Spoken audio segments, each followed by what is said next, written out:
Susie, do you think women dress for themselves? No, I don't. And I fall into this category too. It's not possible for us to make these individual choices outside of this broader cultural context. And it's going to sound like we're on the same page, but we're kind of not. There's some things I agree with, but I'm not trying to police women. Yes, I want a world where women can wear whatever they want and feel good about it. I want that. We are not there.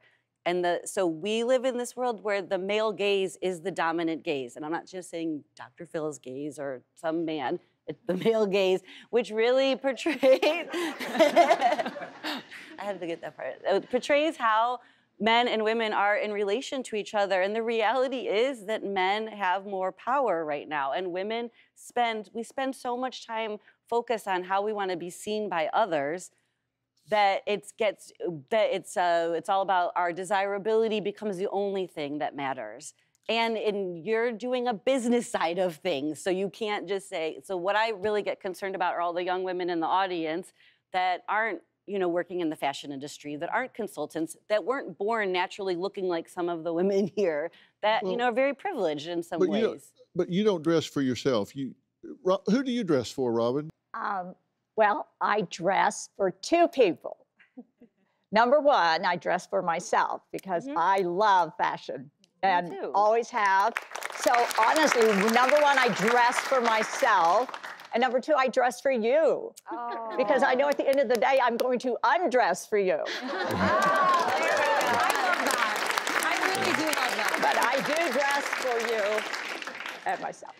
And I think that's a good point. I love because disrobing is a part of a sexual experience, a sexual encounter with someone. And why wouldn't we save that for our intimate relationships instead of giving that to every Tom, Dick, and Harry? I mean, you look at fashion shows, and there are women who are topless wearing, sheer dresses and sheer tops. It's inappropriate. Well, to you, but in the fashion world, it's okay. Okay, all right, go ahead.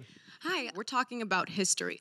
We're talking about culture. We're talking about globally what happens, because there is a correlation between how men have ownership over our bodies and dictating what we should do, and in countries and cultures where they're being forced to dress more, and then there's much more of a type of sanctioning if you don't do that. So yes, I do feel empowered and privileged to be able to live in a culture where I can dress however I want.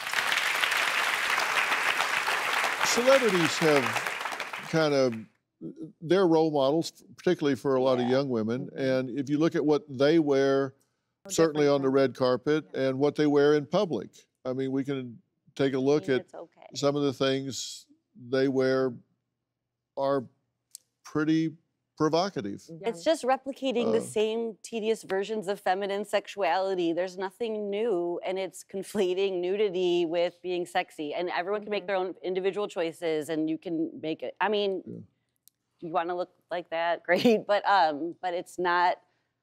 I think there's a lot of things too, though, that can make a woman sexy, and it is not just I agree, but these images are all the same. And what she looks like in clothes. Well, there are some that I ran across one this morning when we were going through some of these images that I thought, this isn't even a dress. And the issue is it's the only kind of imagery that we see, and it gets replicated over and over again. Is that a society issue then? Of course it is. Of course it is, but then we need to well, but this kind of points things in that direction. Do you have a story or a question for me? Click the link in the description and tell me what in the world is going on.